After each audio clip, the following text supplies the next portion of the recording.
నీ voice recorder మర్చిపోయావు. చెప్పకుండా ఎందుకు వచ్చేసావు?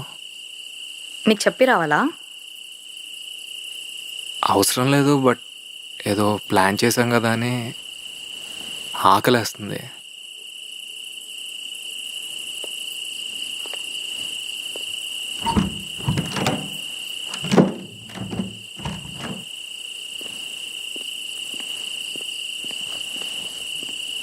నేను వస్తాను, నీకు ముందే తెలుసా?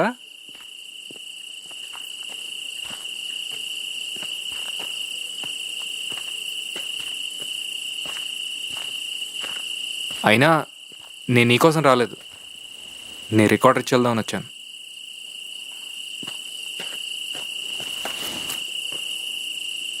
ఇచ్చావుగా, వెళ్ళు. ఆకలేస్తుంది, తినేసి వెళ్ళిపోతా. ఎందుకు చెప్పావు? ఎందుకు వచ్చేసావు? నిన్న చెప్పాలనిపించింది, చెప్పా. తర్వాత ఎందుకు చెప్పానా అనిపించింది, వచ్చేసా. మరి ఇప్పుడు ఇదంతా?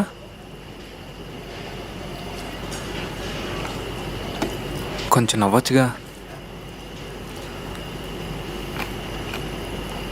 Okay, I understand. నీ లైఫ్లో కొన్ని జరిగాయి, ఇన్ఫ్యాక్ట్ చాలా జరిగాయి. But that doesn't mean you have to be like this always. జరిగినవన్నీ మర్చిపోలేమా జస్ట్ ఫర్ 4 days? శ్రవ్య, మనం ఆల్మోస్ట్ ఒక 38 hours నుంచి ట్రావెల్ చేస్తున్నాం కదా. ఒక్కసారి ఆలోచించు. మహా అయితే ఇంకో 3 days. పాస్ట్ అంతా మర్చిపోయి can we just be friends? Okay, travel mates at least. నువ్వు ఎలా అంటే అలా, జస్ట్ జర్నీ ఎంజాయ్ చేద్దాం అంటున్నాను అంతే. నేను ఎందుకు ఉండాలి? మరి అదంతా నాకు ఎందుకు చెప్పావు? కొన్నిటికి రీజన్స్ ఉండవు Sravya. It's all about making memories. Let's make some అంటున్నా. అదే, నేనెందుకు ఉండాలి? ఎందుకంటే నీ స్టోరీ నన్ను డిస్టర్బ్ చేస్తుంది కాబట్టి. శ్రావ్య, నేను ఏమీ జాలి చూపించట్లేదు, జస్ట్ ట్రావెల్ చేద్దాం అంటున్నాను అంతే. ఎందుకో కలిసాం, డెస్టినీ కలిపిందని నమ్ముతున్నాను. కావాలనుకున్నవి లేనప్పుడు ఉన్న వదులుకోవాలా? బాధ పెడితే అని తెలిసినప్పుడు వదులుకోవడంలో తప్పులేదు. బాధ లేకుంటే ఇది రాదేమో శ్రావ్య. మీ ఇంట్లో అదంతా జరిగినప్పుడు యు ఎస్కేప్డ్. నిన్న కూడా నువ్వు అదే చేసావు.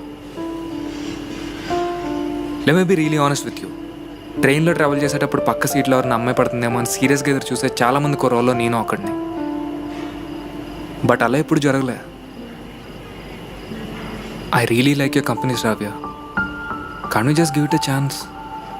నేను నీకు ప్రపోజ్ చేయట్లేదు శ్రావ్య, జస్ట్ నీతో కలిసి ట్రావెల్ చేద్దాం అనుకుంటున్నాను అంతే, నేను డిస్టర్బ్ చేయకుండా. If you believe in destiny, please call me. I'll be waiting for your call.